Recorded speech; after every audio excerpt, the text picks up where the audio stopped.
Assalamualaikum warahmatullahi ta'ala wabarakatuh. Alhamdulillahi rabbil alamin. Wassalatu wassalamu ala ashrafil anbiya'i wal mursalin wa ala alihi wa sahbihi ajma'in. Allahumma salli wa sallim ala sayyidina Muhammadil fatih lima ulik wal khatim lima sabaq nasiril haq bil haq wal hadi ila siratikal mustaqim wa ala alihi wa sahbihi haqqa qadrihi wa miqdarihil azim. Nabiyyun azimun qalquhu khulqul ladzi lahu 'azama rahmanu fi sayyidil kutubi. Rabbi shrah li sadri wa yassir li amri wahlul 'uqdatam min lisani yafqahu qawli. Amin ya rabbal alamin. Kalau kitab ini muka surat apa? 18. Qala mu'allifu rahimahullahu ta'ala wa nafa'ana bihi wa bi'ulumi fid darain amin ya rabbal alamin. Telah berkata pengarang kitab Al-Imam Al-Habib Abdullah bin Alawi Al-Haddad, salah seorang tokoh ulama yang terkenal di Tarim di Hadramaut, meninggal tahun bila 1132 Hijrah, lama dah meninggal. Jadi berkata pengarang kitab, wa akhbara alaihi salatu wassalam anna man amila lillahi ala wifqil mutaba'ati li rasulillahi sallallahu alaihi wasallam kana thawabuhu ala Allahi wa kana munqalabuhu ila ridwanillahi wa jannatihi fi jiwarillahi wa khiratihi.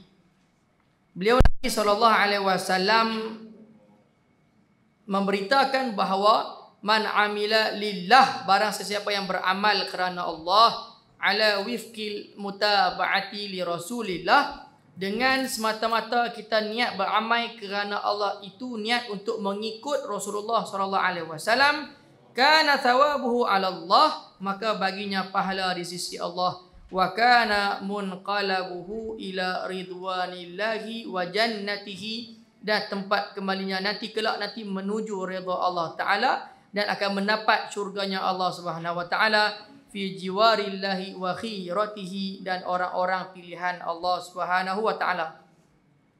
Jadi dalam kitab ni Imam Haddad beritahu pada kita untuk kita nak buat amal ibadah ini, pertama memang kerana ikhlas kerana Allah Subhanahu wa taala. Kita pun dah bagi tahu tanda orang nak ikhlas ini ada 3 martabat kan.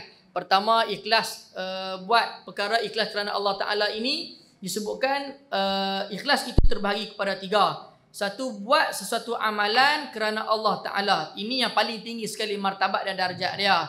Yang kedua, buat satu amalan kerana nak mendapatkan ganjaran syurga. Itu yang kedua. Dan yang paling rendah sekali, kita buat amalan kerana apa? Kerana nak mendapat pahala dan mendapat ganjaran oleh Allah Subhanahu wa Ta'ala. Jadi pernah berlaku kepada salah seorang daripada tokoh waliyah perempuan yang bernama Rabi'atul Adawiyah. Kita semua mungkin pernah kenal dan dengar Rabi'atul Adawiyah. Kadang-kadang duk nyanyi nasyid kat rumah Rabi'atul Adawiyah juga. Kadang-kadang nama mak kita pun Rabi'atul Adawiyah juga. Kadang-kadang tak nama anak Rabi'atul Adawiyah. Sebab apa tak nama anak Rabi'atul Adawiyah? Sebab apa? Sebab kerana salah seorang daripada waliyah, orang yang solehah, maka letak nama anak Rabi'atul Adawiyah. Jaranglah tak nama anak Rabi'atul Rabi'atul lain. Biasa Rabi'atul Adawiyah. Macam nama anak kita, tak nama Luqman, biasa Luqman Al-Hakim. Jarang tak nama anak Luqman Alhamdulillah Rabbil Alamin. Tak ada. Luqman Al-Mari. Tak ada. Biasa Luqman Al-Hakim. Itu kebiasaan. Jadi asal silsilah nama Luqman Al-Hakim pun nama yang dinisbahkan kepada salah seorang wali Allah Subhanahu wa taala, iaitu Sayyidina Luqman Al-Hakim. Dalam surah Luqman Al-Hakim kan. Jadi Luqman Al-Hakim ni ialah nisbah nama wali Allah Taala.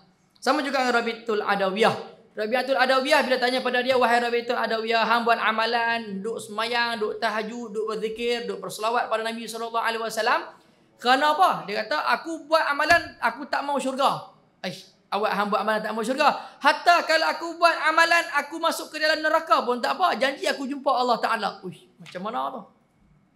Aku buat amalan, masuk syurga ke, masuk neraka ke, aku tak kisah dah. Asal aku buat amalan ni, aku nak Allah Ta'ala semata-mata. Sampai tahap lagu tu.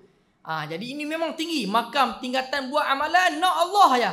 Dia tak mau pahala-pahala ni, dia tak mau. Syurga pun tak mau. Hatta kalau Tuhan masukkan aku dalam neraka, tapi aku boleh nampak Tuhan, itu sudah cukup. Tapi kita kena faham lah, itu bukan maksud yang dia nak cerita masuk dalam neraka. Dengan makna kata, orang yang buat amalan kalau betul-betul ikhlas kerana Allah Ta'ala, dia takkan masuk ke neraka. Cuma nak kata kalaulah diberikan neraka pada dia pun, tapi kalau dia dapat Allah Ta'ala, maka itu lebih utama pada diri dia. Itulah makam kedudukan orang yang buat amal ibadah, sama ada buat kerana Allah, buat kerana nak syurga, ataupun yang ke bawah buat kerana nak pahala. Barang sesiapa buat amalan sekalian, mendapat pahala sekalian. Barang siapa buat amalan sekalian, pahala dia seperti mengerjakan umrah dan haji. Itu dia darjat paling rendah sekali. Mana kata, kalau kita buat amalan, tak ada ketiga-tiga niat ni, mana kata, kita tak mencapai lagi, tak ikhlas yang betul-betul kerana Allah Subhanahu wa Ta'ala. Habib-habib di Tarim ni, boleh nak dikatakan ramai yang ikhlas betul. Ikhlas memang barang dalam hati, tak boleh nak tahu. Tapi, walaupun ikhlas itu barang dalam hati, tapi bila diterjemahkan dengan amal, memang kita nampak betul. Imam-imam dan Tok Bilal di masjid-masjid di Tarim. Di Tarim ada 365 masjid. Tarim kecil je. Kecil. Macam itu selalu bagi tahu. Kecil pada Bali ni. Kecil pada Bandar Baru ni. Tarim ni kalau pusing-pusing, kita naik motor, naik kereta dalam 10 minit. Dalam Tarim tu sendiri ada 365 masjid. Imam dan Tok Bilal di Tarim ni, dia tak macam kita. Mereka buat kerja kerana Allah Ta'ala. Tak ada orang yang bayar gaji. Yang mana ada kerajaan, yang mana ada MPKB, yang mana ada jabatan agama, tak ada. Yang menjadi imam, yang menjadi Bilal, memang tak ada duit yang dibayar gaji. Mana kata dia memang ikhlas kerana Allah Ta'ala. Kalau katalah mereka menjadi imam kerana duit, dia takkan jadi dah imam pada waktu tu. Kalau kata dia jadi Tok Bilal kerana semata-mata nak duit, dah tak ada dah orang nak mengalunkan azan di kota Tarim. Tapi bila masuk je waktu subuh, masuk waktu maghrib, bukan 1-2 azan. Menara-menara di masjid-masjid berdekatan ni duduk saling kedengaran takbir dan laungan azan. Banyak sak dengar belah kanan, sak dengar belah kiri, sak depan, sak belakang. Kadang 10 minit tu kita duduk dengar azan saja. Masya Allah, ni suasana di sana lah. Jadi memang pun antara yang disebutkan dalam hadis sendiri, barang sesiapa yang menjadi muadzin tanpa meminta ujrah, meminta ujrah, upah, dalam tak silap dalam 7 tahun nanti di akhirat nanti Allah Ta'ala akan memanjangkan leher dia dan mendapat banyak ganjaran-ganjaran daripada Allah Subhanahu Wa Ta'ala. Di Tarim ada seorang wali Allah Ta'ala masih hidup lagi, tok guru pada Habib Omar. Nama dia Habib Ahmad bin Abdul Qadir bin Abdul Maula bin Tahir, yang dikenali sebagai Habib Maula bin Tahir nama dia. Habib Maula bin Tahir ni disebutkan antara Habib yang paling ikhlas sekali. Jadi kalau kita pergi ke Tarim ada rezeki kan, pergi ziarah ke Habib. Habib ni dah tua dah, umur dekat 90 dah tak keluar rumah dah. Dan Habib Kazim selalu ceritalah waktu kami selalu baca kitab dengan beliau, Habib Kazim selalu kata, kalau pergi ke rumah dia, dia bagi apa kita ambil dan simpan. Sebab dialah antara orang yang paling ikhlas sekali di kota Tarim. Itu Habib Maula bin Tahir nama dia. Kamin mastur bisababil masyhur. Sebenarnya kaedah yang ulama sebut ni, kamin mastur bisababil masyhur ni, berapa ramai kam min masyhur bisababil mastur, berapa ramai orang yang terkenal-terkenal ni disebabkan hasil doa dan tarbiyah orang yang tak terkenal. Itu memang kaedah yang diajar oleh ulama. Mungkin kita kenal Habib Omar bin Hafiz, kita kenal Habib Ali Jufri, kita kenal Syekh Ali Jumaah, kita kenal ulama-ulama yang hebat-hebat muktabar, tapi mereka ini, masyhurnya mereka ini atas sebab wali-wali Allah Ta'ala dan guru-guru mereka yang tak terkenal. Di sebab tu ulama sebut kam min masyhur bisababil mastur. Berapa ramai daripada kalangan orang yang terkenal-terkenal ni, tak kira ulama-ulama, dengan sebab orang yang tak terkenal. Dengan mana kata guru-guru mereka inilah yang mendidik para alim ulama, dan terkenal mereka itu asbab mereka. Jadi mana kata wali-wali Allah Ta'ala yang tak terkenal ni lebih ramai berbanding wali-wali Allah Ta'ala yang terkenal. Jadi itulah amalan yang perlu kita buat untuk mendapatkan ikhlas kepada Allah Subhanahu Wa Ta'ala. Wa anna man qasada ghairallah, dan barang siapa yang memiliki tujuan selain daripada Allah, wa amila li ghairillahi, dan beramal selain daripada Allah, kana thawabuhu wa jazaohu inda man tasanna'alahu wa ra'alahu mimman la yamliku lahu wala li nafsihi darran wala naf'an wala mauta wala hayatan wala nusyura. Maka pahala dan balasan baginya di sisi mereka yang ia mengharapkan penilaian darinya dan mempamerkan amalan itu selain daripada Allah Ta'ala. La yamliku lahu wala li nafsihi, yang mana bukan menjadi pada milik mereka Dharra wala naf'an wala mautan wala hayatan wala nusyura, ini disebutkan.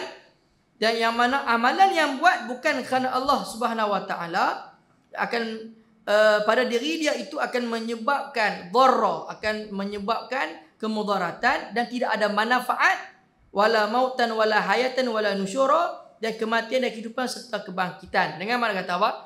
Kita buat amalan, kita buat ibadah bukan kerana Allah Taala. Ini selalu disebutkan oleh ulama-ulama, tok guru pondok, ustaz-ustaz selalu buat. Dan kita pun selalu dengar, selalu buat amalan kena kerana Allah. Janganlah buat amalan bukan selain pada Allah. Kita dah mengaji lama dah, berpuluh-puluh tahun. Tapi berapa banyak daripada kalangan kita yang betul-betul buat amalan kerana Allah? Susah. Contohlah, hatta kita nak main mengaji pun, kita pilih orang bukan kerana ilmu. Tu pun antara yang menatijahkan kepada kita datang bukan kerana ikhlas. Oi, ustaz ni pakai serban 10 lapis, aku nak mengaji dengan dia sebab serban dia 10 lapis. Oi, ustaz ni comel, umur 10 tahun boleh mengajar lah, aku nak pergi mengaji. Oi, ustaz ni ataupun tok guru ni alim tu ya, mengaji Mekah 80 tahun. Tu dia. Contohlah, nak pergi mengaji dengan dia. Mana kata kita pun pergi mengaji bukan kerana ilmu yang nak diajarkan, masih lagi kerana orang. Kalau orang tu mungkin contohlah muka agak gelap, tak mau pergi lah. Nak cari ustaz yang cerah-cerah. Yang gelak-gelak ni tak masuk, jadi takut gelak hati. Tu dia. Cari ustaz yang gelak-gelak, kita takut gelak hati. Itu pun ulama kata kita masih tak ikhlas dalam bentuk ilmu. Kenapa? Kerana disebutkan oleh hadis Nabi SAW, al-hikmatu dhallatul mu'min fa haitsu wajadaha fa huwa ahaqqu biha. Hikmah ni ditafsirkan oleh Imam Malik, dia sebut apa? Iaitu ilmu yang bermanfaat. Ilmu yang bermanfaat ni, al-hikmatu dhallatul mu'min. Dhallatul mu'min ni ialah mata pencarian pada orang-orang yang beriman. Faman wajadaha fahu ahaqqu biha. Barang siapa yang dapat temui hikmah ilmu bermanfaat ni, dia akan terus ambil dengan mereka dan akan beramal. Dengan makna kata tak kira siapa, asal hikmah dan ilmu itu ada pada dia, dia akan mencari ilmu tersebut. Dengan makna kata hikmah dan ilmu ini boleh jadi ada pada orang lelaki, boleh jadi ada pada orang perempuan, boleh jadi ada pada orang Islam, boleh jadi ada pada orang kafir, boleh jadi pada ulama, boleh jadi pada orang yang tak alim, boleh jadi pada budak kecil, boleh jadi pada budak besar, boleh jadi pada siapa-siapa pun. Hatta Imam Syafi'i pun antara guru dia bukan sekadar orang Islam semata-mata. Hatta binatang pun menjadi guru pada Imam Syafi'i, iaitu anjing. Dan orang yang menjaga anjing tersebut, dia tanya pada Imam Syafi'i, wahai Imam, hang boleh bezakan tak ini anjing betina ke anjing jantan? Ilmu. Macam mana? Imam Syafi'i pun bukanlah mengaji kata ilmu-ilmu macam tu sangat. Mana kata penjaga anjing tu tanya pada Imam Syafi'i, wahai Imam, hang boleh bezakan tak ini anjing betina ke anjing jantan? Imam jawab, wallahu alam, tak tahu. Nak tahu macam mana? Wahai Imam, kalau hang nak tahu anjing ni betina ke jantan, tengok cara dia kencing macam mana. Oh, lagu tu ke? Macam itulah. Mana kata Imam Syafi'i pun dapat juga ilmu bukan daripada orang Islam dan bukan daripada ulama yang besar. Sebab itulah kita nak menuntut ilmu ni tak syarat tengok siapa, tapi apa yang dikatakan. Betul tak? Jadi unzur ila apa? Maqal wala tanzur ila man qala. Itu kaedah dia. Unzur, tengoklah, maqala, apa yang diceritakan, apa yang disampaikan, wala tanzur ila man qala. Jangan tengok siapa yang bercakap. Kalau tengok siapa yang bercakap, kadang-kadang kita tak dapat ilmu daripada dia. Kalau kita tengok siapa yang bercakap, kadang-kadang ilmu tu sendiri tak lekat kat hati kita. Sebab apa? Sebab orang tu sendiri pun banyak kekurangan. Orang yang bercakap tu sendiri pun banyak kesilapan. Tapi kalau kita tak tengok orang tu, tengok apa yang dia bercakap, banyak yang kita boleh catat. Ingat ilmu-ilmu yang dia ada. Aku tak mau pergi kat kawan tu lah. Sebab apa? Pak dia dulu pernah keling dengan pak aku. Ada berlaku. Aku tak mau mengaji dengan dia sebab apa? Dulu dia pernah mengatakan kat kawan tu. Dia mengatakan kat kawan tu, bukan mengatakan kat kita. Tapi kita tak mau mengaji sebab apa? Sebab kawan tu bagi kita jangan mengaji dengan dia. Sebab dia mengatakan kat kawan tu. Ada berlaku. Dengan makna kata, kita mengaji bukan kerana orang. Kerana apa? Oh, hari ni ada kelas tauhid. Aku kurang lagi lah bab ilmu tauhid. Aku nak mengaji lah. Tak kira siapa. Tapi, dia ada tapi nak. Jangan tidur lah. Tidur lah, tak kira dia tak faham pula. Jangan tidur lah. Dia ada tapi. Dalam kitab Ta'lim Muta'alim dia ada sebut adab-adab kita. Yang pertama, adab nak memilih guru tu kena ada juga, dan penting juga adab nak memilih guru. Janganlah sampai kita hanya tengok ilmu itu semata-mata dan kita terus meninggalkan siapa yang berkata-kata walaupun yang nak diambil itu apa yang dikata. Faham tak? Angguk sedia. Memang kita diajarkan untuk ambil ilmu dengan apa yang dikata. Dan kita tak diajarkan untuk melihat siapa yang berkata. Faham tak tu? Tetapi bukan syarat kita menerima ilmu dengan apa yang dikata itu dengan tidak menilik dan menilai siapa yang berkata. Dengan makna kata, kena juga pilih guru dan masuk kena pilih guru itu pun dah disyaratkan dalam kitab Ta'limul Muta'allim. Bukan semata-mata kita terima ilmu semata-mata tinggal siapa tak cakap lagu tu je tak. Memang betul tengok apa yang dikata. Walaupun macam tu, orang yang berkata pun ada sedikit syarat dia yang perlu kita tengok. Dengan makna kata? Dengan makna kata. Dia orang utara kan? Dengan makna kata lah. Dengan makna kata, antara syarat kita nak mengaji guru ni, pastikan guru tersebut kita tahu apa fahaman dia, apa fikrah dia, apa pegangan dia. Ya. Betul. Bagi orang dah mengaji, tak ada masalah kalau dia nak mengaji dengan seorang guru yang tak sama fahaman dengan dia. Betul. Orang yang dah mengaji, golongan-golongan yang dah mengaji, yang dah alim ni, dia dah pandai lah pilih apa yang dikatakan oleh orang yang berkata. Kita yang orang awam, kadang tak tahu dengan apa yang dikatakan itu sama ada betul ke salah. Sebab apa? Sebab ikut dan kita cari tok guru. Jadi apa yang saya beritahu tadi, kaedah dia undur ila ma qala wa la tanzur ila man qal, ini sebenarnya khusus bagi mereka yang dah boleh nak memisahkan di antara ilmu ini ilmu yang betul, ilmu ni ilmu yang tak betul. Tapi kalau kita masih kurang yakin lagi dan kita masih awal-awal nak mengaji, maka undur ila man qal wa aidan undur ila ma qal. Tengok siapa yang berkata dan tengok apa yang dikatakan. Sebab zaman sekarang tak sama dengan zaman dulu. Sekadar tengok dengan apa yang dikata, tak tengok siapa yang berkata, lah kali tak terkata-kata. Tak terkata-kata lah sekali, tak tahu nak kata apa. Bahaya zaman sekarang. Zaman sekarang fahaman akidah sangat bahaya. Pertama-tama pada anak-anak muda kita. Kadang-kadang di universiti, macam-macam fahaman dah ada lah. Fahaman yang terlampau sangat mengangkat taksub dengan ahli bait dan menghina sahabat, ada. Fahaman yang terlampau mudah untuk menyalahkan amalan-amalan yang dibuat oleh para alim ulama terdahulu pun ada. Dan ini berlaku zaman bila? Bukan zaman kita. Dah 100 tahun dah lama dah berlaku di tanah Melayu kita. Daripada dulu, kaum muda dengan kaum tua. Istilah ni sebenarnya antara istilah yang beradab lah. Orang-orang kita dulu nak letak gelaran, dia pun masih beradab lagi walaupun duduk bergaduh. Oh, ni kaum tua, ni kaum muda. Generasi yang baru-baru ni kalau tak faham jadi pening, kaum tua muda macam mana? Tak, saya dah tengok dia ni muda tapi kaum tua. Saya duk tengok dia ni nampak tua tapi bawa pemikiran kaum muda. Macam mana? Jadi kena faham lah. Maksud pemikiran kaum tua dan pemikiran kaum muda ni yang mungkin generasi yang dah tua-tua dia faham lah. Makna kata, bila kata pemikiran kaum tua ialah mereka daripada kalangan alim ulama yang menganuti mazhab 4, yang beramal dengan akidah Imam Abu Hasan al-Asy'ari wal Maturidi, yang bertasawufkan dengan tasawuf Imam Al-Ghazali dan Junaid al-Baghdadi, yang mana antaranya tok guru pondok, itu antara pemikiran kaum tua tu masuk dia. Kalau kata pemikiran kaum muda ni macam mana? Pemikiran kaum muda ni antara pemikiran dia membawa kepada kita untuk mengaji dan beramal dengan apa yang dikatakan oleh Al-Quran dan Sunnah semata-mata. Selain daripada tu tak boleh. Sebab apa? Ulama tak maksum, ulama tak sempurna. Awak pergi ikut mazhab. Kenapa kita kena ikut mazhab? Baru-baru ni ada orang tanya pada kita. Kalau kami tak ikut mazhab boleh tak? Kami ikut dengan apa yang diajarkan oleh Nabi SAW dalam hadis. Kami baca hadis Bukhari, kami baca hadis Muslim, kami baca hadis Sunan Daud, kami baca Sunan At-Tirmizi, kami baca Sunan Ibnu Majah, kami baca Sunan An-Nasa'i, Sunan Nasafi, baca Muwatta Imam Malik. Habis kitab dia sebut je tapi tak baca-baca pun. Boleh tak?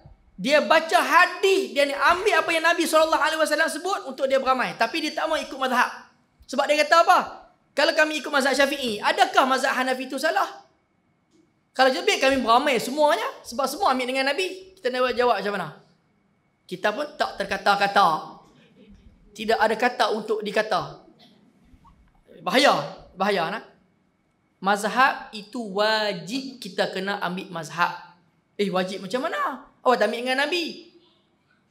Adakah dengan kita beramal dengan salah satu mazhab dengan makna kata kita tak ikut Nabi? Kita ikut Nabi juga. Sebab imam mazhab pun dia ambil daripada Al-Quran dan hadis. Kalau kita nak terus ambil dengan apa yang dibawa oleh Al-Quran dan hadis, siapa di antara kita yang betul-betul faham apa yang Nabi masukkan dalam hadis dia tu melainkan sahabat? Tidak ada orang yang faham makna dan kalimah tafsir dalam hadis Nabi melainkan sahabat. Dan kalam sahabat tidak ada orang yang boleh faham melainkan orang yang bertanya pada dia, wahai sahabat ini maksudnya apa? Wahai sahabat ini maksudnya apa? Siapa tu? Golongan tabi'in. Golongan tabi'in pula lepas dia mendapat ilmu dengan sahabat, yang sahabat bertalaki menuntut ilmu dengan Rasulullah sallallahu alaihi wasallam, tabi'in yang pergi menuntut ilmu dengan mereka. Dengan makna kata di sini, kita nak mengaji dan beramal dalam fiqh ibadah kita kena ada sanad. Tak boleh terus Al-Quran dengan hadis. Ya, tu faham hang lagu tu. Tu kata tu. Tak habis kitab dua lagi. Jadi makna kata ambil mazhab ni wajib, cuma pilihlah mazhab Syafi'i ke, Hanbali ke, Maliki ke, Hanafi. Tapi kita nak pilih pula kena ikut waqi'. Waqi' ini ikut tempat dan suasana. Malaysia dah digazetkan oleh Jabatan Fatwa, Jabatan Mufti, dan dalam Kesultanan kita pun dah sebutkan kita ini beramal dengan mazhab Imam Asy-Syafi'i. Bila dengan makna kata Malaysia ini dah digazetkan, dia dihukumkan oleh sultan. Sultan kalau mengaji usul fiqh dan qawaid fiqh, hukum ataupun apa yang dibawa oleh sultan itu kita kena dengar. Dan wajib kita kena turuti. Contohlah sultan kata semua rakyat waktu tu kena sembahyang istisqa, minta hujan, wajib kena sembahyang minta hujan. Arahan daripada sultan. Jadi kalau kita nak beramal mazhab Hanafi, mazhab Maliki dan Hanbali, boleh tak di Malaysia? Boleh tak? Boleh. Boleh ke tak boleh? Boleh. Siapa kata tak boleh? Boleh. Tapi payah. Susah. Saya hidup gaduh pula. Tak lagi Tok Imam bayang subuh duk penuh, dia tak mahu, jadi masalah pula. Jadi berpecah pula umat Islam. Sedangkan mazhab ini nak menyatukan. Jadi sebab itulah kalau mazhab Imam Syafi'i ini di Nusantara ni boleh dikatakan hampir semua mazhab Syafi'i. Dan di Yaman. Yaman satu patih mazhab Imam Syafi'i. Khususnya dia Hadramaut. Tak ada orang mengaji kitab mazhab lain. Jadi sebab itulah kebiasaan pendakwah yang datang daripada Hadramaut, dia datang ke tanah Melayu, tak ada masalah dalam nak mengamalkan amal ibadah. Sebab mazhab di Hadramaut di tadi pun mazhab Imam Syafi'i. Bila mai ke tanah Melayu kita mazhab Imam Syafi'i, tak ada masalah macam mana sebab mereka yang bawa mazhab ke tempat kita. Jadi kita pun duduk beramai dengan mazhab Imam Syafi'i sebab pendakwah daripada sana. Kalaulah orang kata pendakwah yang mai daripada mana? Daripada India contoh, Pakistan. Mereka yang dulu banyak dakwah ke tanah Melayu kita. Kita lah tak beramai dengan mazhab Imam Syafi'i dah. Mazhab Hanafi. Taubat tak makan dah sotong. Sotong tak makan, ketam tak makan. Sebab apa? Mazhab Hanafi makanan-makanan lain mana boleh makan. Lah kita makan ketam sedia. Sotong masak merah. Ketam masak kicap. Contohlah. Jadi pengamalan kita mazhab Imam Syafi'i ini memang diambil daripada ulama-ulama daripada Hadramaut. Wa qasal hijrata alaihi salatu wassalam, dikhususkan peristiwa hijrah beliau sallallahu alaihi wasallam min baini sairil a'mal tanbihan 'alal kulli bil ba'di li'anna min al-ma'lumi 'inda ulil afham anna al-ikhbara laysa khassan bil hijrati bal wa 'amun fi jami'i syara'i'il Islam. Dikhususkan peristiwa hijrah beliau sallallahu alaihi wasallam dari seluruh amal merupakan peringatan yang menyeluruh dari yang sebahagian. Sebab termasuk hal yang diketahui secara umum di kalangan mereka yang memiliki kefahaman bahawa hadis ini tidak hanya dikhususkan untuk peristiwa hijrah saja, tapi ia meliputi seluruh syariat Islam. Hadis apa ni? Kita dah baca hari yang mula-mula tu lah, innamal a'malu binniyat tu. Kalau kita rujuk balik muka surat yang sebelumnya, dia membahaskan apa yang dibahaskan sebelum ni hadis mengenai niat. Sebab orang nak faham hadis niat ini ialah khusus mengenai hijrah. Sebab nak hijrah, niat hijrah tu kena perempuan ke?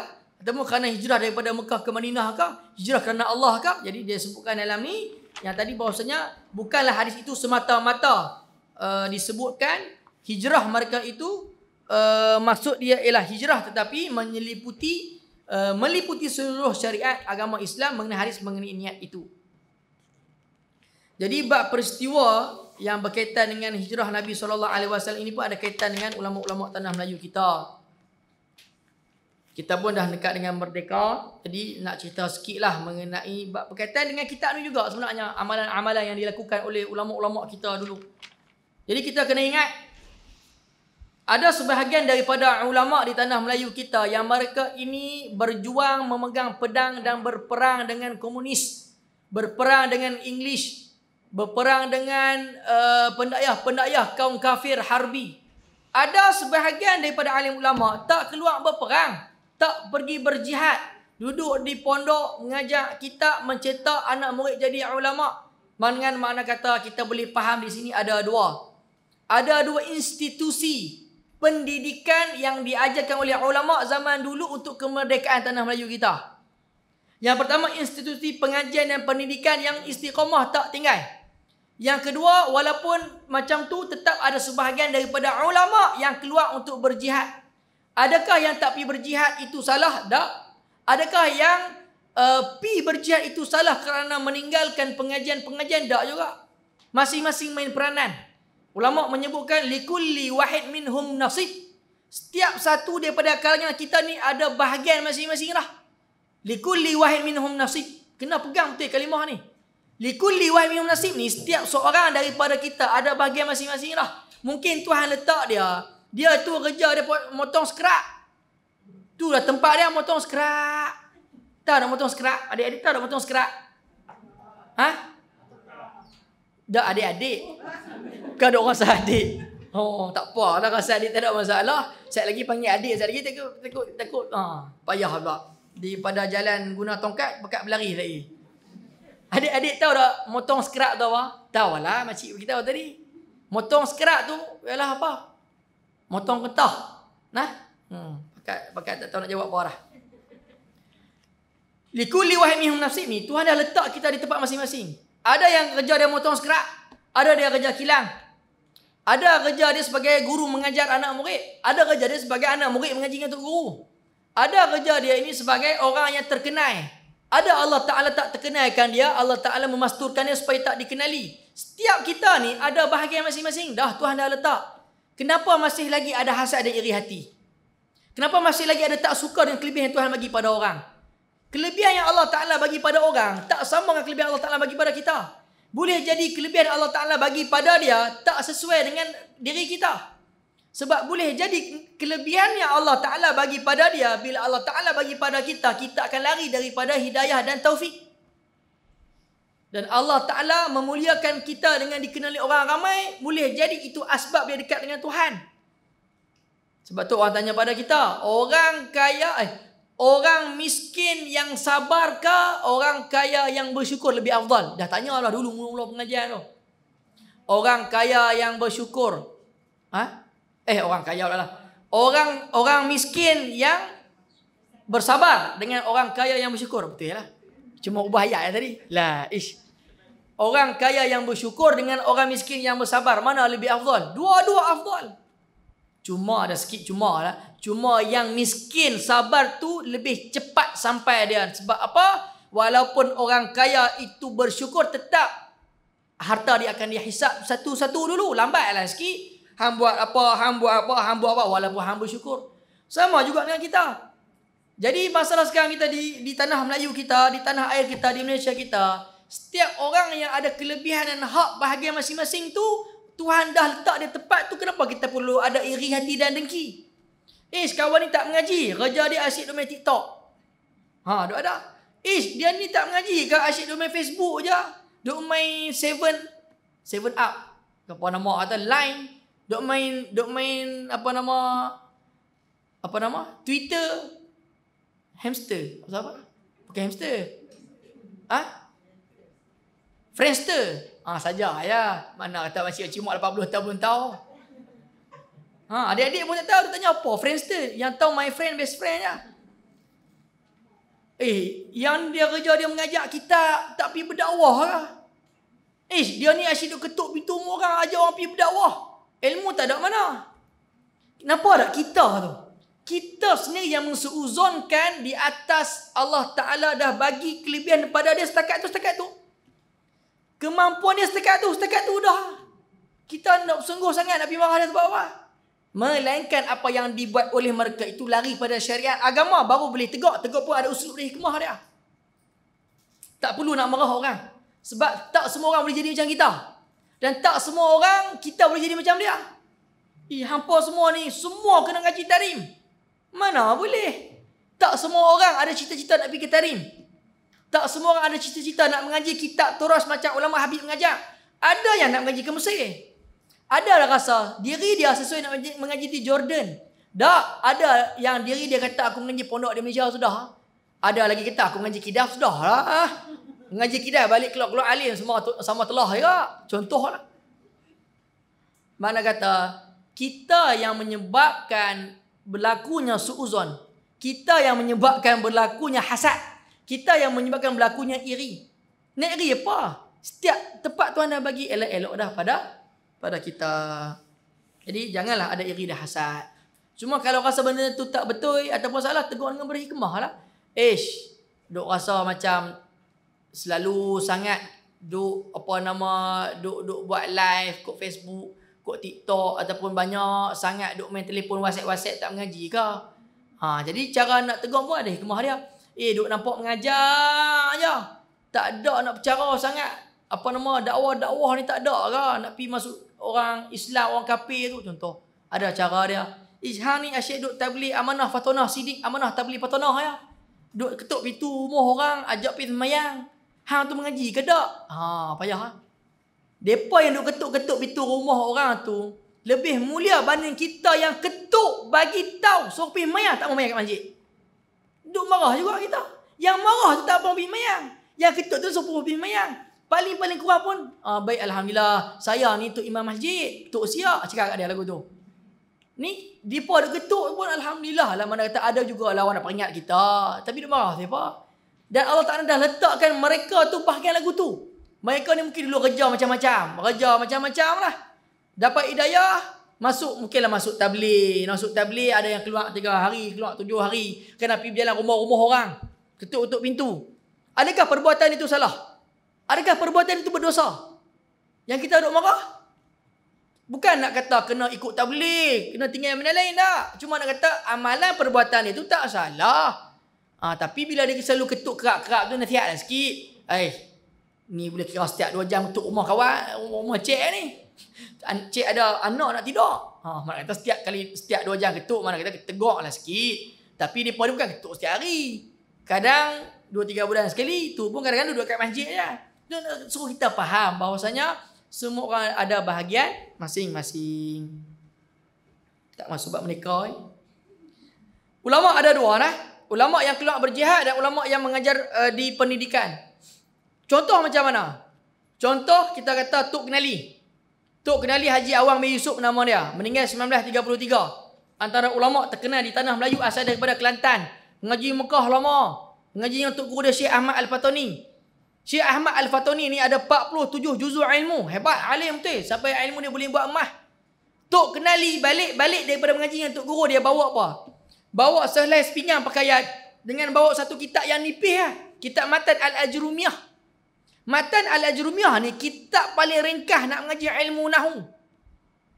Ngaji punya dengan Tok Guru yang alim. Dia pun orang alim, bawa kitab ringkas kecil lah. Nak menunjukkan alim macam mana pun ada tawaduk kat situ. Kita mengaji 2-3 tahun, pulun nak bawa kitab tebal-tebal biar orang nampak kemah. Kerana Sahih Bukhari, Sahih Muslim, bawa jalan lagu tu. Nak mengajar satu hadis ya. Hadis tu dalam hadis 40 Imam Nawawi pun ada. Tapi nak bawa kitab Sahih Bukhari, bawa pula semua jilid. Ada 30 jilid, bawa 30 jilid. Tu dia susun. Nak kata apa? Hebat, alim sungguh ustaz ni. Bawa kitab Sahih Bukhari. Tak. Ada sebahagian yang bukan macam Tok Kenali. Macam Mak Kilau. Mak Kilau ni alim tak? Alim dah mak kilau ni? Tahu mana alim? Pernah jumpa ke? Pernah soal siasat ke? Alim dah. Sebab tok guru dia pun orang alim. Mak kilau ni disebutkan antara tok guru dia ialah As-Sayyid Abdul Rahman bin Muhammad bin Zainal Abidin Al-Idrus. Tok Ku Peluh kalau pernah dengar. Ulama terkenal di Terengganu. Habib Abdul Rahman bin Muhammad bin Zainal Abidin Al-Idrus. Tok Ku Peluh bin Tok Ku Tuan Besar. Orang yang sangat alim. Dia mengajar mak kilau. Akhirnya mak kilau pun menjadi orang yang alim. Tapi mak kilau ni dia keluar untuk berjihad. Kenal tak Syekh Abdul Samad Al-Falimbani? Syekh Abdul Samad Al-Falimbani ni mengarang kitab Hidayatus Salikin, Sirus Salikin, terjemah pada kitab Imam Al-Ghazali. Dia antara 4 kawan baik pada zaman dia. Syekh Arsyad Al-Banjari, Syekh Samad Falimbani, Syekh Daud Patani, Syekh Abdul Wahab Bugis. Ni 4 orang sekawan yang sangat hebat pada zaman dia. Syekh Abdul Samad Al-Falimbani ni, dialah ketua ulama pada zaman dia. Orang yang sangat alim, dia keluar pergi berjihad pada waktu tu. Di mana? Di Tanah Melayu, di Kedah. Hebat. Perang musuh bisik kalau nama dia. Kalau pernah dengar lah. Ada sebagian ulama yang keluar untuk berjihad. Ada keluar untuk pengajian dan pendidikan. Tu dulu. La ni, kita nak pilih yang mana? Nak pilih yang keluar berjihad ke nak pilih yang nak mengaji?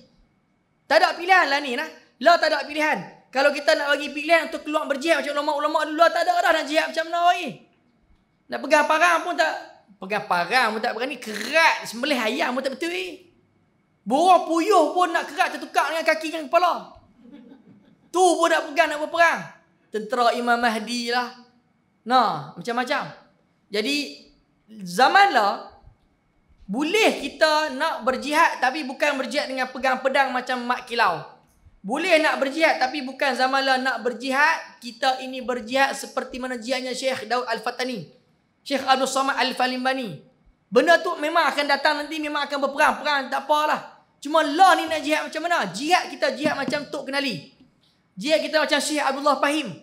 Syekh Abdullah Fahim di mana? Di Palau Batas di Pulau Pinang. Yang mula-mula bagi tarikh kemerdekaan pada 31 Ogos tahun 1950. 57 lah. Mereka 57. Dia. Syekh Abdullah Fahim. Dia alim zaman dia. Kawan baik Tok Kenali. Belajar di Mekah. Balik ke Pulau Pinang. Mengajak buka pondok. Mahad Dairatul Ma'arif Al-Wataniyah. Hebat. Dia tak karang kitab tapi mencetak anak murid dia menjadi ulama yang mengarang kitab. Kita nak jadi macam Syekh Abdullah Fahim. Nak jadi macam Tok Kenali. Dengan mana kata, zaman lah dah tak sesuai. Mengaji semata-mata jihad nak pegang pedang. Mengaji semata-mata nak perang. La ni mengaji kita daripada nak pegang pedang dengan perang, pegang pen dengan pensel nak tulis kitab, nak mengaji. Daripada kita duk pegang pisau, daripada kita duk pegang senapang, pegang sugi gosok gigi, sunnah Nabi amal dulu. Ni sugi pun tak pernah lekat. Tak apalah, buah gigi pun gosok seminggu sekali. Bila orang kata gigi kuning, tak, ni gigi mah. Ya Allah, gigi mah. Bukan satu mah, semua mah. Suka renyah ke orang pula. Assalamualaikum, tu dia nampak gigi. Wih, warna kuning no, tak? Ni gigi mah ni. Asli. Dengan mana kata, kalau jatuh tanggai pun, cuci tak hilang. Jadi kita kena ingat, zaman lah bukan semata-mata mengaji nak berjihad, nampak jihad nak pegang pedang, tak dah. Dulu tak apa lah orang kafir ada di tanah Melayu ni. Dulu tak apalah orang Jepun komunis duk ada sini. Lah kita nak lawan dengan siapa? Kalaulah kata sebagai persediaan nak menghadapi tentera Imam Mahdi. Ui, tinggi cita-cita. Zamanlah ada. Kalangan-kalangan orang-orang Melayu kita ada. Kita tak marah dan kita tak mempersalahkan. Boleh nak belajar silat. Boleh nak belajar taekwondo. Boleh nak belajar apa lagi? Muay Thai. Ni geng-geng Tony Jaa ni. Boleh nak belajar macam-macam lah. Pencak silat lah apa semua. Tak ada masalah. Tapi itu bukan maksud utama kita. Utama kita menuntut ilmu. Kalau sibuk dengan silat, sibuk dengan Muay Thai, sibuk dengan Tomoy, sibuk dengan Taekwondo, tinggal mengaji yang wajib, tinggal mengaji yang fardu, fiqh tak mengaji, amal ibadah tak tahu macam mana, tasawuf pun tak tahu, guru mursyid pun tak ada, Tauhid kenal Tuhan pun tak kenal Tuhan. Allah Ta'ala tak bertempat, kata Tuhan itu ada dan bertempat. Maka dahulukan yang ni dulu daripada ilmu-ilmu yang lain. Itu kita kena faham. Nah, tak salah. Tak salah, tapi kena faham yang mana perlu didahulukan. Jadi Syekh Abdullah Fahim ni, Tunku Abdul Rahman 3 kali hantar wakil nak pergi jumpa dia untuk minta tarikh kemerdekaan. Tapi ulama ni dia tahu apa. Kali pertama mai, Allah, cik tak ada apa awak cari cik. Ramai lagi orang ada. Lagu tu lebih kurang lah Syekh Abdullah Fahim. Syekh Abdullah Fahim ni lahir Mekah. Lahir tahun 1869. Lama. Lahir di Mekah. Dia balik Malaysia. Tak boleh cakap bahasa Melayu. Dia mula mengaji bahasa Melayu. Di mana? Di pondok, Tok Haji Wan Sulaiman. Syekhul Islam pertama Kedah. Di Madrasah Hamidiyah. Di Al-Ustaz. Yang dia kata Allah ni jadi Mata Mahmud. Lama dah. Saja sebut Madrasah Hamidiyah, Mata Mahmud lah. Mengaji bahasa Melayu di sana. Sambil-sambil mengajar. 4 tahun duduk di sana. Kemudian dihantar mengaji di Kuala Kangsar di Perak. 16 tahun duduk di sana. Syekh Abdullah Fahim. Balik menjadi orang yang alim, jadi mufti Pulau Pinang. Mufti pertama Pulau Pinang. Mainlah Tunku Abdul Rahman. Sebab dia ni alim ilmu falak. Antara ulama yang alim ilmu falak pada zaman tu Syekh Abdullah Fahim. Tok pada Pak Lah lah. Panggil Pak Lah kenal lah. Tok Wan lah. Yalah Tun lah. Tun Abdullah Badawi. Tun Abdullah bin Tuan Guru Haji Ahmad Badawi bin Syekh Abdullah Fahim. Itu nama penuh dia. Dan Tun Abdullah Badawi, Tun Abdullah Pak Lah lah. Dah sakit dah. Jadi tak boleh keluar sangat rumah, duduk di Kuala Lumpur. Jadi Syekh Abdullah Fahim ni, Tunku Abdul Rahman duk panggil dia 2-3 kali. Bukan panggil, daripada KL mai kepala batas nak jumpa dia, minta tarikh kemerdekaan. Akhirnya kali ketiga baru dia kata tak apalah, Syekh duk kerap sangat mai, tak kira aku tak bagi tahu, duk mai sedia. Jadi dia bagilah tarikh kemerdekaan. Dia kata apa? Merdekanya kita nanti, hang nak pergi ke London nanti jumpa British nak minta tarikh merdeka, ambil tarikh 31 Ogos tahun 1957. Kalau British di London tak terima tarikh tu, makna kata bagi tarikh mereka kali kedua 5 tahun lepas tu, 31 Ogos tahun 1961. Sebab apa? Jangan tanya, ini ilmu yang aku mengaji, ilmu falak. Maka kata tarikh mereka kita ni yang diletakkan oleh Syekh Abdullah Fahim bukan tarikh biasa-biasa. Dia ada kaitan dengan ilmu falak. Dan ada satu kitab khusus dan dibahaskan kenapa tarikh tersebut diletakkan oleh Syekh Abdullah Fahim dengan tarikh itu. Bukan tengok kod Masihi saja, tengok kod hijrah dia. Jadi memang hebatlah Syekh Abdullah Fahim yang mencetak ramai daripada kalangan alim-alim ulama mengaji dengan dia. Dan tokoh-tokoh ulama-ulama dalam perjuangan kemerdekaan ni, masya-Allah tabarakallah, kita dah dekat dengan bulan kemerdekaan ni. Di samping kita nak dengarlah peristiwa-peristiwa yang berlaku sewaktu merdeka, janganlah tinggal tokoh-tokoh ulama-ulama yang banyak berjuang dalam kemerdekaan tanah Melayu. Kita alhamdulillah lah boleh merdeka kita ni. Ada sebahagian negara masih tak merdeka, ada. Kita boleh merdeka tanpa berperang, bertumpah darah. Jadi alhamdulillah dah kat 66 tahun, tidak? 66 tahun kita merdeka. Kau ingat? 66 tahun kau noh. Zaman tok-tok kita dulu lah. Jadi susah dulu, memang susah. Dulu orang Islam pun kena ditindah. Jahatnya orang British dulu macam-macam. Jahat tak jahat orang British. Sebelum mereka tahu tak tujuan utama mereka? Mereka nak menghancurkan sistem kesultanan kita. Sebab agama Islam di bawah sultan. Sultan baru naik ke atas. Mereka tak mahu nak. British asal dia nak tawankan tanah Melayu kita ni. Agama Islam dia kata dia tak mahu melalui sultan. Dia nak terus naik ke ratu. Ratu apa? Ratu England. Tak sebutlah nama. Ratu England. Buat apa sebut nama? Ratu England. Supaya dia kata apa? Dia saja nak cucuk fikrah orang Melayu pada tu. Kita ni yang beragama Islam, kalau duduk ikut sultan payahlah kita nak beramal dengan agama Islam. Biar semua ni beragama Islam, kita letak atas terus. Tak ada wasilah. Aku arak wasilah lah. Tak ada pertengahan. Terus angkat ke mana? Ke ratu sekian-sekian England pada waktu tu.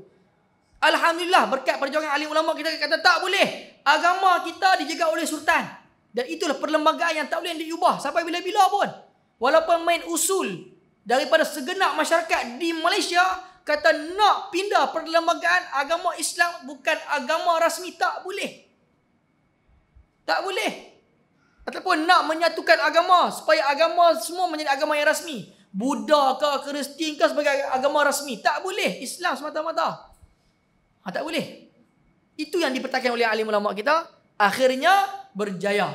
Kalau tak berjaya, wallahu alam, boleh lagi tak pakai serban?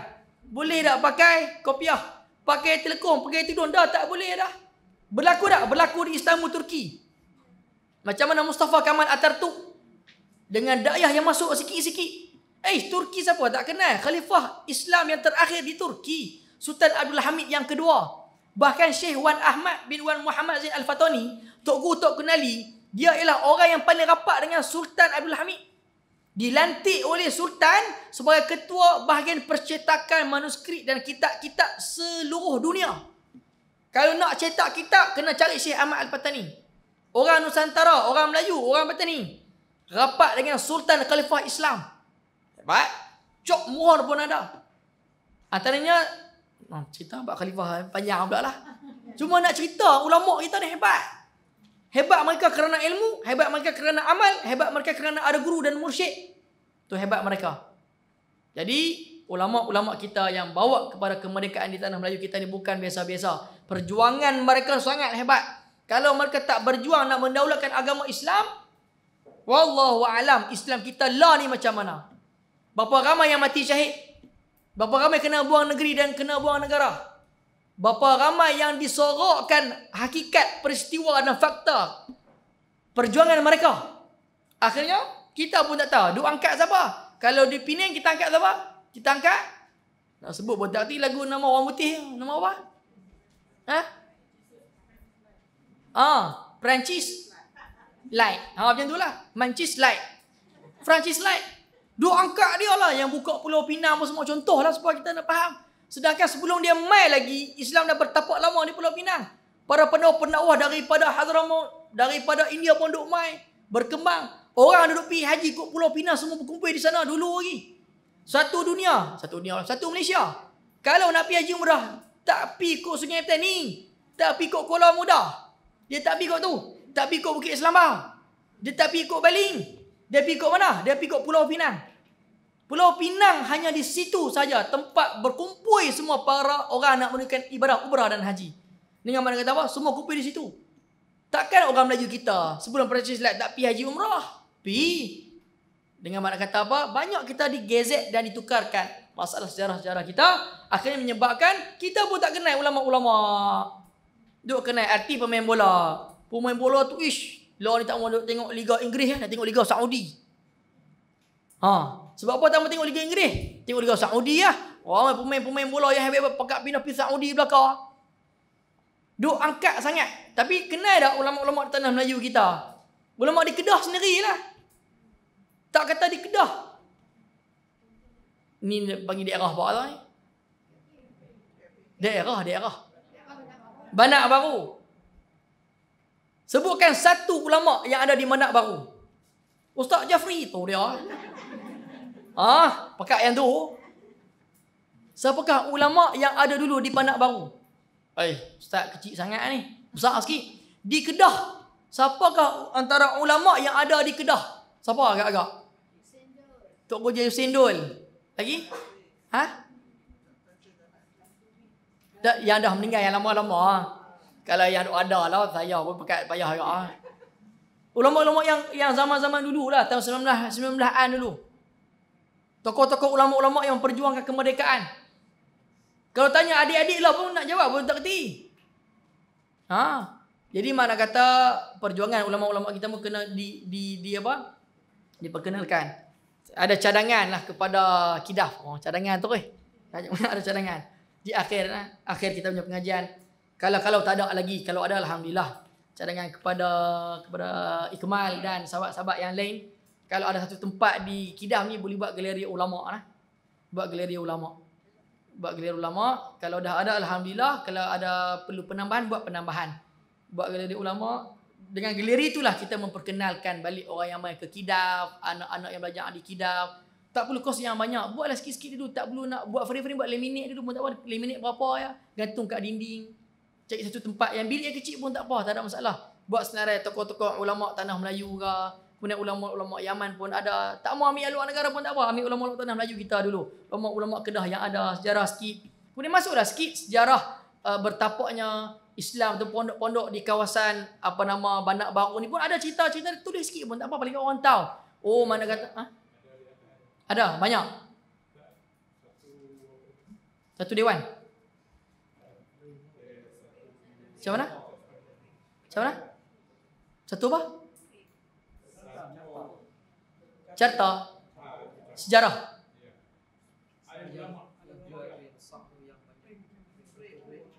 Oh, gambar ulama-ulama. Sedap lagu tu.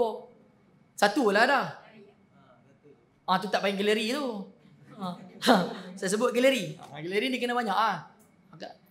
Tak apalah, dah ada alhamdulillah. Banyak kan? Kalau tak saja pun, kalau tanya adik-adik kenal tak? Tak saja, ustaz ada tu ulama situ. Ya, memang ulama situ, nama apa kita tak tahu. Yang mana kata buatlah macam sepi ziarah, kenalkan balik, buat pengisahan sikit, biar kenal. Ni kadang letak saja pun kita tak tengok. Siapa yang dah tengok dan tahu nama-nama di sana? Dia mungkin tak tahu. Jadi mana kata galeri ni cadangan. Galeri ni mana kata kalau ada kumpulan bahan yang banyak sikit pun ada. Alhamdulillah. Banyaklah sahabat-sahabat kita yang dah mencetakkan pun ada. Kita beli dan letak ya. Antaranya hasil pengkajian Khazanah Al-Fataniyah. Itu yang dah lama. Syekh Wan Saghir Abdullah pun dalam Khazanah Fataniyah ni dia satu markas yang mengumpulkan semua bahan-bahan alim ulama. Kemudian kita pun ada juga sahabat kita Tengku Yusuf. Dia pun banyak juga kitab-kitab dan poster yang dia buat. Banyak lagi lah. Jika boleh kita banyakkan dan tanpa letak kan, ada waktu itu biar pelajar boleh pergi tengok, bawa ziarah dan ceritakan sikit sebanyak. Ada slot lah, sebulan sekali pun tak apa. Atau sebulan sekali ambil satu slot, buat pengkisahan para alim ulama di tanah Melayu ke, ulama-ulama macam mana, sebab untuk pendorong semangat. Kitab tak apalah, kitab mungkin di kitab pun ada, mungkin kata setiap hari ada baca kitab. Tapi ambil satu masa khusus untuk bahagian alim ulama ni kena ada lah. Wallahualam, kita mesti setakat ni dululah. Kena tanda tak jumpa pula 2-3 bulan lagi pula awal. Summa aqulu wallahu a'lam. Summa aqulu lalu aku berkata. Mati situlah. Berkata-kata lah. Yang penting Allah Ta'ala berkata, bukan berkata-kata. Ada soalan yang apa nak tanya sikit ke? Aku nak jumpa payah pula. Kalau tak ada tak apa.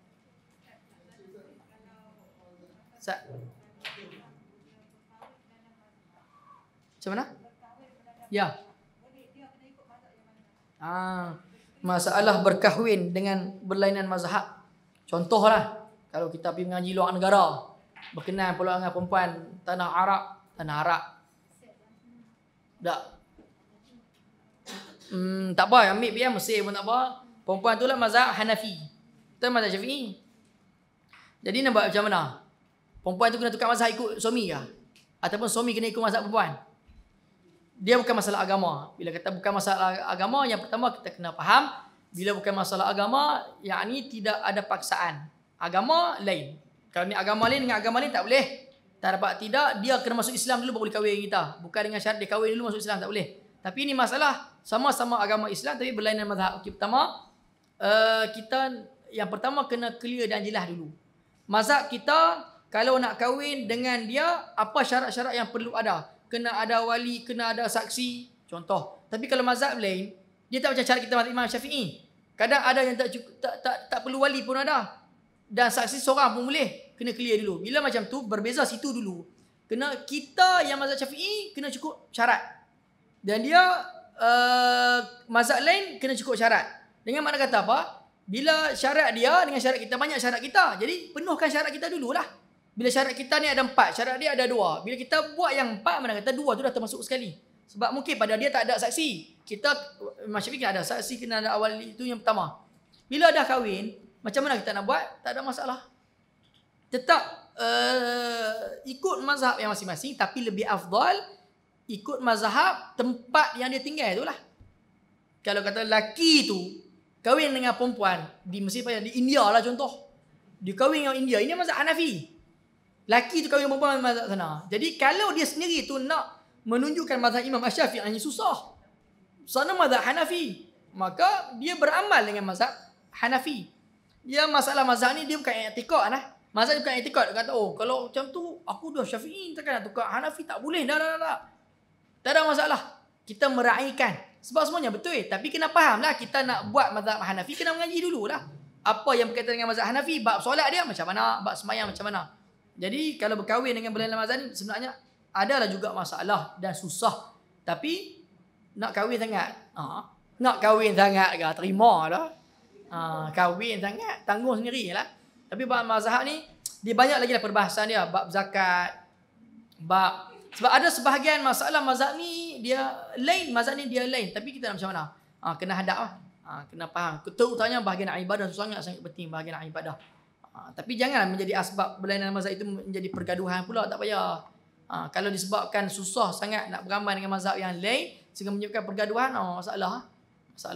Jadi tak perlu kata tak ada syarat pun dia kena ikut mazhab suami kena ikut mazhab isteri. Tapi tengok tempat di mana yang dia tinggal. Kalau isteri tu orang Morocco, ada orang kita kahwin dengan orang perempuan Morocco, mazhab Maliki. Mai ke duduk di Malaysia, duduk di Kedah, sebut terus duduk di Kedah. Cari siapa orang Morocco. Ustaz pula tu duduk di Kedah. Jadi perempuan tu boleh jadi nak beramal dengan mazhab Maliki, tak ada masalah. Selagi mana tidak menjadi fitnah, selagi mana tidak memecah belahkan ummah, tak ada masalah. Tapi lebih afdal, lebih baik dia beramal dengan mazhab Imam Syafi'i lah. Macam mana? Suami dia kena ajar lah. Tu kata bahagian tanggungjawab suami tu. Ajar pada isteri dia sikit-sikit. Wuduk cara Syafi'i macam mana. Maliki basuh kepala kena 3/4 belah rambut dia. Kita sikit tak apa dah. Jadi itu antaranya lah. Yang kurang, yang terlebih boleh rujuk orang yang lebih alim lagi lah dalam bahagian permasalahan ini, ataupun rujuk di jabatan agama tu lebih afdal. Bawa anak bini di jabatan agama, tengok apa yang telah ditetapkan. Ada nak tanya apa tadi?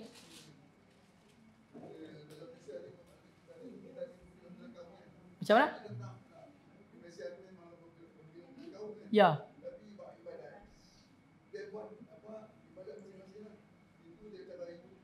Ya.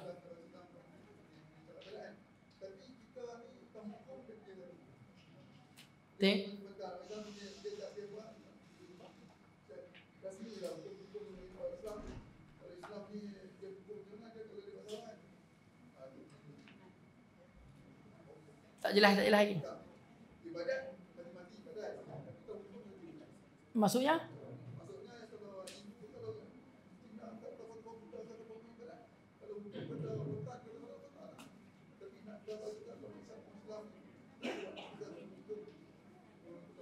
Oh, dengan makna kata kalau kita berada di satu negara yang berbilang agama dan bangsa dan fahaman.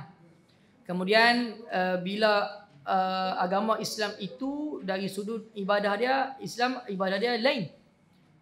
Agama Kristian lain cara ibadah dia. Buddha lain cara ibadah dia. Tapi bila contoh Islam memerintah dan nak memberikan hukum, adakah nak memberi hukum tu hukum yang sama sebagaimana Islam lakukan, dan hukum tu kena juga pada orang agama lain macam tu?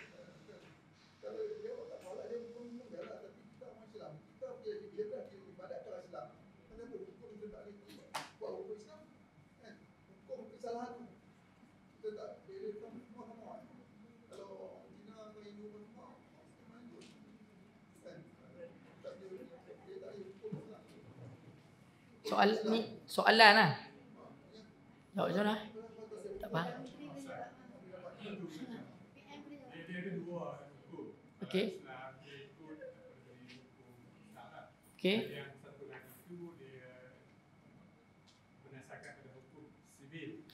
Kalau kita itu boleh faham, kita ada mahkamah syariah, ada mahkamah sivil. Di Malaysia mahkamah sivil lebih tinggi daripada mahkamah syariah. Maka sebab apa? Jangan tanya saya. Saya tak ada kuasa. Cerita dia lagu tu lah. Dia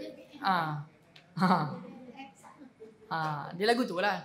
Dia sebenarnya dulu mahkamah syariah dan mahkamah sivil ni, mahkamah syariah ada dulu. Mahkamah sivil baru je. Kemudian diperjuangkan oleh British untuk mengangkat mahkamah sivil. Dan mahkamah sivil ini pada waktu dulu ulama-ulama kita yang menjadi mufti yang terlibat dalam mahkamah syariah memang dianaktirikan bila mai British. British dulu, belum Jepun. British ni orang-orang yang terlibat di mahkamah sivil pada waktu zaman tu di tanah Melayu dibagi rumah-rumah banglo yang besar, tempat-tempat ofis yang sangat kaya, orang yang kerja Islam di bawah mahkamah syariah pada waktu tu, dalam kitab dan buku mereka sebut duduk di mana? Tak ada ofis, tak ada bilik, tak tepi jalan, buka payung. Itu mahkamah syariah. Mana kata daripada dakwah orang British Barat tu lagi dah buat lagu tu dan mengangkatkan sivil itu lebih tinggi daripada Islam. Bila lagu tu masalah murtad menang sivil, masalah tukar nama Islam ke Kabit menang sivil. Sebab apa? Lagu perlembagaan, bukan kata perlembagaan, dah memang lagu tu. Jadi kalau kata nak buat macam mana, saya nak jawab pun macam tu lah. Sebab kita pun bukan orang yang terlibat dalam bahagian hal-hal undang-undang dan dalam perlembagaan. Ya walhasil kita doakanlah mudah-mudahan al-haqqu haqqan wal batil batil, sayaglibul haq, sayaglibul batil insya-Allah. Yang mana benar itu benar, yang salah itu salah. Walaupun di dunia ini ada berlaku ketidakadilan dalam nak melaksanakan perintah dan agama Islam, kita serah pada Allah Taala di akhirat nanti. Tak kira siapa-siapa daripada kalangan umat Islam. Ya, baru faham. Sebab apa? Soal nisful jawab, orang panggil. Soal tu setengah daripada jawab dah. Kalau tak faham soalan, tak boleh jawab. Tu kaedah dah. Sebab tu kalau kena tahu soalan betul-betul lah. Jadi wallahu alam, insya-Allah kita ada rezeki, kita jumpa lagi pada bulan hadapan kalau diberi kesihatan walafiat dan ada di Malaysia lah. Mudah-mudahan Allah Ta'ala merahmati kita pada malam ini dan menambahkan semangat kita untuk menuntut ilmu, beramal dengan ilmu. Setiap mana-mana ustaz-ustaz yang main di Kedah ni, semuanya mereka ini memberi ilmu pada kita. Sama ada sikit ke, banyak ke, sama ada ilmu yang diberikan mereka itu dengan ilmu-ilmu yang pelbagai keilmuan, itu ialah ilmu, ambillah ilmu-ilmu yang diberikan oleh mereka. Jangan kita ini memilih-milih guru dan memilih-milih ilmu, yang mana ada tempat boleh dapat manfaat ilmu, kita mengaji je sampai bila? Sampai meninggal dunia. Sampai meninggal dunia. Wallahu ta'ala a'lam bisawab. A'udzubillahi minasyaitonirrajim. Bismillahirrahmanirrahim. Alhamdulillahirabbil alamin wassalatu wassalamu ala asyrafil anbiya'i wal mursalin wa ala alihi wa sahbihi ajma'in. Allahumma ighfir lana dzunubana wa liwalidayna warhamhuma kama rabbayana shaghira wa li jami'il muslimina wal muslimat wal mu'minina wal mu'minat ala ahya'i minhum wal amwat bi rahmatika ya arhamar rahimin. Allahumma faqihna fid din wa 'allimna ta'wil wa hdina ila sawa'is sabil. Rabbana atina fid dunya hasanah wa fil akhirati hasanah wa qina azabannar. Wa sallallahu ala sayyidina Muhammad wa ala alihi wa sahbihi wa baraka wa sallam. Walhamdulillahi rabbil alamin.